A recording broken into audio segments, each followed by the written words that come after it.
बिस्मिल्लाहिर्रहमानिर्रहीम। Welcome students to our biology class. Students, आज हमने अपनी जो सेकेंड ईयर की बायोलॉजी है उसको स्टार्ट करना है। तो अगर हम सेकेंड ईयर की बायोलॉजी की डिवीजन्स के बारे में देखें तो हमारे पास इसमें 13 चैप्टर हैं। ये जो हमारा कोर्स है, जो सेकेंड ईयर की जो बायोलॉजी का कोर्स है, इसको 13 चैप्टर्स में डिवाइड किया गया है। और आज हम अपने फर्स्ट जो चैप्टर है homeostasis, which is known as homeostasis से अपना जो कोर्स है उसको स्टार्ट करेंगे और इंशाल्लाह हम इसको फर्दर जो है वो नेक्स्ट चैप्टर वाइज जो है अपने सिलसिले को आगे बढ़ाएंगे। तो आज हमने जो अपना हमारा एक चैप्टर है होमियोस्टेसिस के बारे में हमने बात करनी है। अगर हम होमियोस्टेसिस के बारे में एक सिंपल एग्जाम्पल की बात करें तो हम कहते हैं होमियोस्टेसिस एक मेंटेनेंस का नाम है जो चीज़ों को बरकरार रखने में है। जिस तरह हम कहते हैं कि अगर कोई बंदा खुश होना अच्छी बात है, लेकिन अगर वो आउट ऑफ लिमिट खुशी है तो भी एक मसला उसके लिए क्रिएट हो जाएगा। और अगर उसके लिए कोई दुख है, कोई परेशानी है, कोई गम है, अगर वो एक हद से ज़्यादा गम है तो भी उसकी फिजियोलॉजी के लिए, उसकी मॉर्फोलॉजी के लिए, उसकी बॉडी के लिए, उसके मेटाबॉलिज्म के लिए, सब के लिए वो जो है वो एक ख़तरनाक तौर पे साबित होगा। जिस तरह हम कहते हैं कि एतदाल जो है हमारे पास, या मयाना रवि जो है, जिस तरह हम चीज़ों को एतदाल में रखते हैं, जिस तरह अक्सर एक कहावत कही जाती है कि ना तो ज़्यादा कड़वा बने बंदा और ना ही ज़्यादा मीठा बने।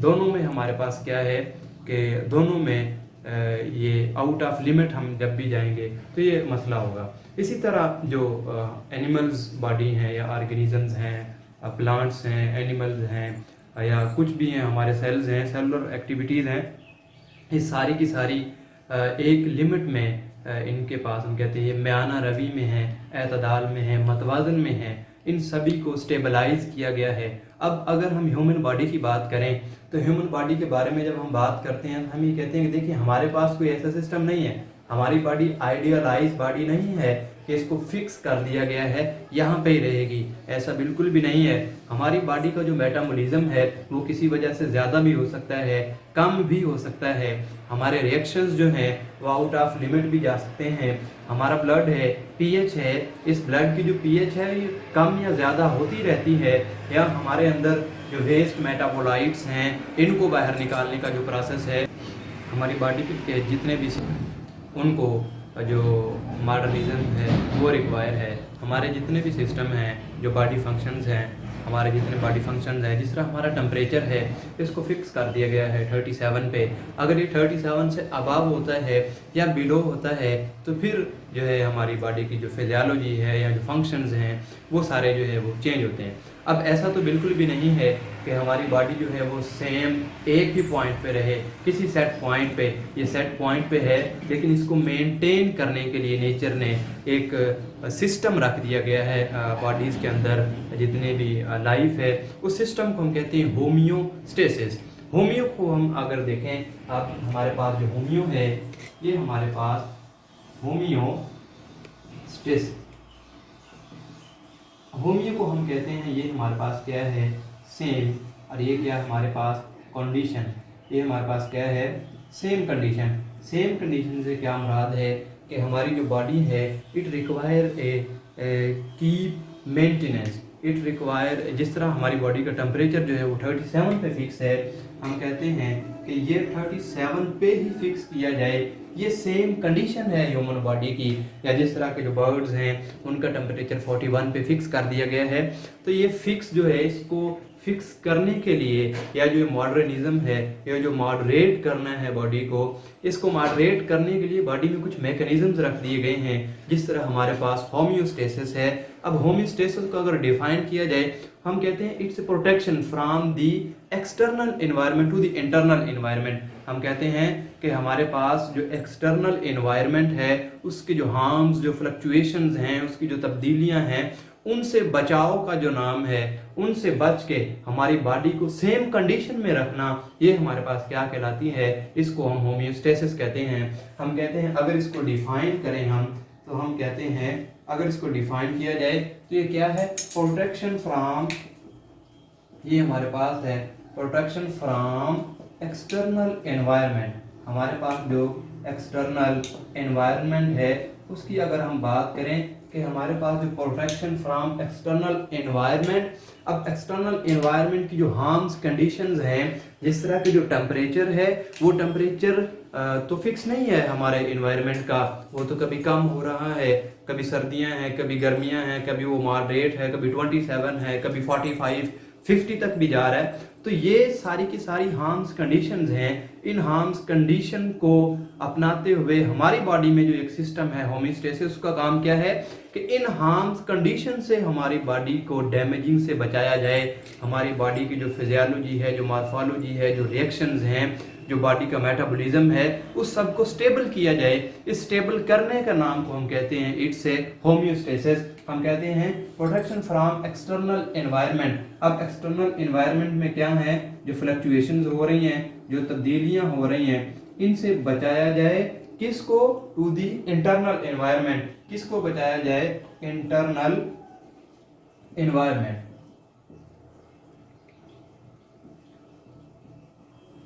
इंटरनल एनवायरनमेंट को रखा जाता है सेम कंडीशन में। इसको हम कहते हैं हमारे पास क्या है, इट्स ए होमियोस्टेसिस। ये होमियोस्टेसिस है। अब देखिए हम एनवायरनमेंट की बात कर रहे हैं कि हमारे पास क्या है, हमारे पास जो बाहर है एक सराउंडिंग की अगर बात की जाए, कोई भी एक सेल है, कोई बॉडी है, कोई ऑर्गेनिज्म है, उसका कोई ना कोई एनवायरनमेंट है, वो उस एनवायरनमेंट के अकॉर्डिंग उसकी जो है होमियोस्टेसिस हम उसकी बात करते हैं। अगर हम बच्चे एनवायरनमेंट की बात करें तो हम कहते हैं हमारे पास एनवायरनमेंट जो है ये दो टाइप का है। एक हमारे पास एक्सटर्नल एनवायरनमेंट है और दूसरा हमारे पास इंटरनल एनवायरनमेंट है। हमारे पास क्या है बच्चे, एक हमारे पास, आप ये देखें होमियोस्टेसिस में हमने एनवायरनमेंट को देखना है कि एनवायरनमेंट, अब ये एनवायरनमेंट है तो एनवायरनमेंट हमारे पास क्या है, दो तरह का है। एक हमारे पास क्या है, इंटरनल एनवायरनमेंट,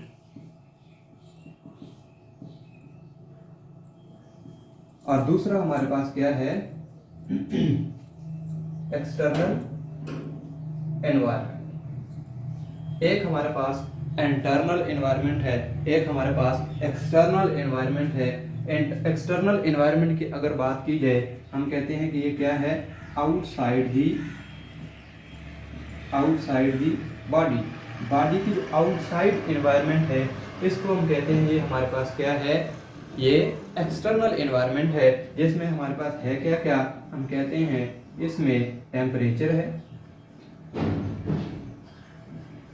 इसमें एयर है, इसमें वाटर है, ह्यूमिडिटी है।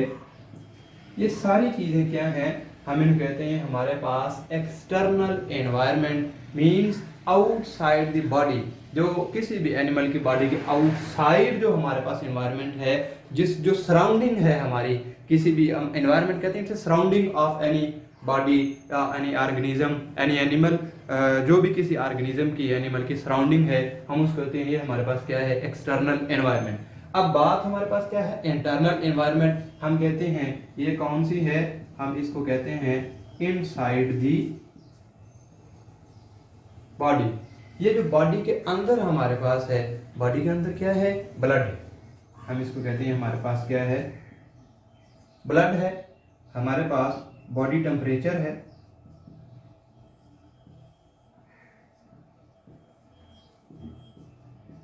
पीएच है, सल्यूट लेवल और वाटर लेवल है, सल्यूट और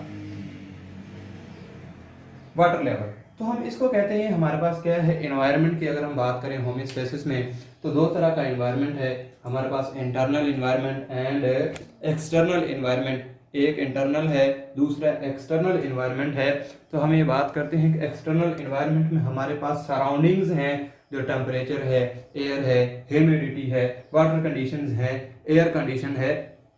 और इन्वायरमेंट को बात कहीं कहीं पे जो इन्वायरमेंट है इसको कंडीशन भी लिखा जाता है। अगर कहीं पे कंडीशन हो तो या इन्वायरमेंट हो, इट्स ए सेम थिंग, दोनों ही सेम चीज़ है। फिर हमारे पास क्या है, इंटरनल एनवायरनमेंट। इंटरनल एनवायरनमेंट में हम बात करते हैं environment which is present inside the body. किसी ऑर्गेनिज्म के इनसाइड, किसी सेल के अंदर, किसी बॉडी के अंदर जो कंडीशंस हैं उनको हम कहते हैं, ये हमारे पास क्या है, इंटरनल कंडीशन और इंटरनल एनवायरनमेंट, जिसमें हमारे पास ब्लड है, बॉडी टेम्परेचर है, पीएच है, सॉल्यूट्स हैं, वेस्ट मेटाबोलाइट्स हैं, ये सारे के सारे हमारे पास क्या हैं, इनसाइड दी बॉडी।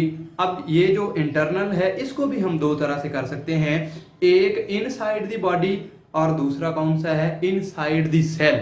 अगर इसको आगे हम देखें, ये हमारे पास जो इंटरनल है ये हमारे पास क्या है, आउटसाइड दी सेल, एक हमारे पास क्या है, आउटसाइड दी सेल, और दूसरा हमारे पास क्या है, इनसाइड दी सेल। इसमें भी हमारे पास अगर एक बॉडी की अगर हम बात करते हैं, ये भी हमारे पास आउटसाइड और इनसाइड है कि सेल के अंदर या सेल से बाहर। तो अब हम देखते हैं कि ये जो इंटरनल इन्वायरमेंट है या इंटरनल कंडीशन है ये इतना ज़्यादा इफेक्ट नहीं करती होमोस्टैसिस पे, जितना हमारे पास क्या है, एक्सटर्नल इन्वायरमेंट। हम ये बात कहते हैं कि अगर एक्सटर्नल इन्वायरमेंट चेंज ना हो, अगर एक्सटर्नल कंडीशंस चेंज ना हो, ये स्टेबल रहें, तो ऐसा मुमकिन है कि बॉडी को होमोस्टेसिस की ज़रूरत ही ना पड़े। कैसे? हम कहते हैं कि हमारे पास एक्सटर्नल इन्वायरमेंट में जब भी चेंज होगा, जब भी, क्योंकि हमारी जो एनिमल्स बॉडी है मोस्टली इनमें जो कंडीशंस हैं वो फिक्स रख दी गई हैं, तो अब होता क्या है कि जब एक्सटर्नल एनवायरनमेंट चेंज होगा तो हमारी जो कंडीशंस हैं, जो इंटरनल एनवायरनमेंट की कंडीशंस हैं वो भी चेंज होगी। किस तरह से? हम अगर देखें कि हमारे पास कोई भी ऑर्गेनिज्म है, ये हमारे पास एक ऑर्गेनिज्म है और ऑर्गेनिज्म क्या है, इसका एक्सटर्नल एनवायरनमेंट। एक्सटर्नल एनवायरनमेंट, अब ये एक्सटर्नल एनवायरनमेंट क्या हुआ, ये जो इसके ऊपर इफेक्ट कर रहा है एक्सटर्नल एनवायरनमेंट, अब ये हुआ चेंज। एक्सटर्नल एनवायरनमेंट बच्चे जब चेंज होगा तो ये जो ऑर्गेनिज्म है इसका इंटरनल एनवायरनमेंट जो है वो चेंज होगा। अगर देखें हमारे पास एक्सटर्नल एनवायरनमेंट चेंज हुआ है, इस एक्सटर्नल एनवायरनमेंट में ऑर्गेनिज्म का क्या होगा, इंटरनल एनवायरनमेंट चेंज हो जाएगा। हम कहते हैं इससे क्या होगा, चेंज दी इंटरनल एनवायरनमेंट। इससे जो इंटरनल एनवायरनमेंट है वो भी चेंज हो जाएगा। अब हम बात करते हैं कि देखें एक्सटर्नल एनवायरनमेंट है, अगर हम टेम्परेचर की बात करते हैं, हम कहते हैं ह्यूमन टेम्परेचर जो है वो 37 पे जो है वो फिक्स है। हम कहते हैं कि हमारा जो इनसाइड बॉडी टेम्परेचर है ये 37 डिग्री पे क्या है, ये फिक्स है 37 डिग्री पे। अगर इससे कम या ज़्यादा होगा तो होमोस्टेसिस की हमें ज़रूरत पड़ेगी। अब हम कहते हैं एक्सटर्नल एनवायरनमेंट है, एक्सटर्नल एनवायरनमेंट सेम कंडीशन नहीं है हमारे पास, कभी गर्मियां हैं, कभी सर्दियां हैं, कभी टेम्परेचर बढ़ जाएगा, कभी कम हो जाएगा।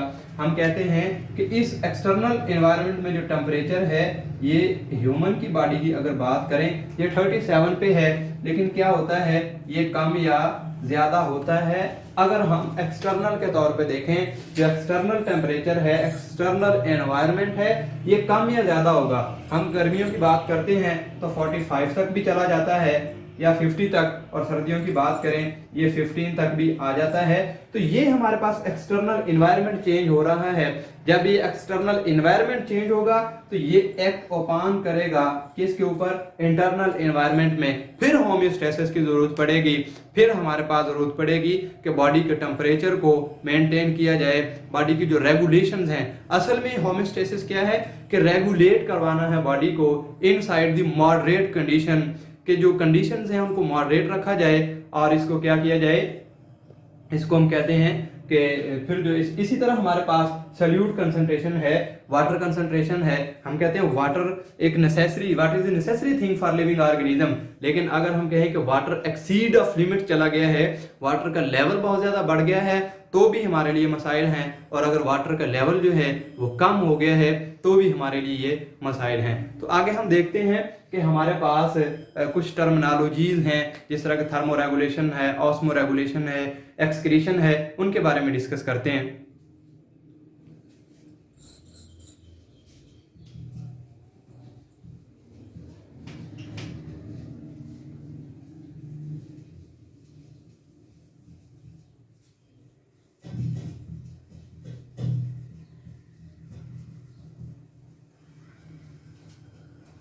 अब हम अगर बात करें यहाँ पे तो हम बच्चे बात करते हैं कि हमारे पास देखें होम्योस्टेसिस है, इस बॉडी को, इस लिविंग ऑर्गेनिज्म को, कोई भी ह्यूमन है या कोई अदर ऑर्गेनिज्म है, उसके फंक्शंस को, मेटाबॉलिज्म को, कंडीशंस को मेंटेन रखने के लिए कुछ प्रोसेसेस हैं।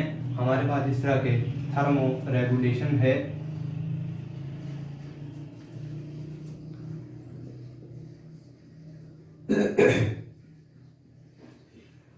थर्म कहते हैं टेम्परेचर को। तो इसमें क्या है, मेंटेनेंस ऑफ टेम्परेचर कि हमारे पास एक बॉडी है, उस बॉडी का अगर टेम्परेचर जो है उसको मेंटेन किया जाए, हम कहते हैं इसमें क्या है, maintain the temperature, maintain the body temperature. इसमें हमारे पास क्या है, जो बॉडी का टेम्परेचर है उसको मेंटेन रखना है। जिस तरह के हमारा क्या है 37 डिग्री ह्यूमन बॉडी टेम्परेचर है, इस 37 डिग्री को अगर मेंटेन रखना है तो इसमें क्या है कि हमारे पास इस प्रोसेस को हम कहते हैं, हमारे पास क्या है, इट्स ए थर्मो रेगुलेशन। ये हमारे पास क्या है, थर्मो रेगुलेशन। थर्म हम कहते हैं टेम्परेचर को, रेगुलेशन इसको रेगुलेट करवाना। अगर टेम्परेचर को रेगुलेट करवाना है, मेंटेन करवाना है, इसको हम कहते हैं हमारे पास क्या है, थर्मो रेगुलेशन। और दूसरा प्रोसेस जो है हमारे पास वो क्या है, ऑस्मो रेगुलेशन।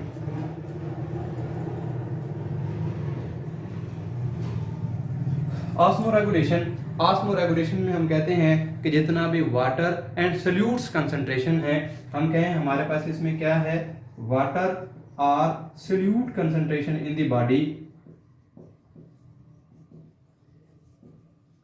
वाटर या सॉल्यूट कंसंट्रेशन जो है इनको मेंटेन जो करना है, इसको हम कहते हैं हमारे पास क्या है, वाटर या सॉल्यूट या सॉल्वेंट या जितने भी जो सॉल्वेंट मेटाबोलाइट्स हैं उनकी कंसंट्रेशन को मेंटेन करने का जो प्रोसेस है हम उसको कहते हैं ऑस्मो रेगुलेशन। और इसमें एक और हमारे पास टर्मिनोलॉजी है जिसको हम कहते हैं एक्सक्रीशन। ये हमारे पास बचे क्या है, एक्सक्रीशन।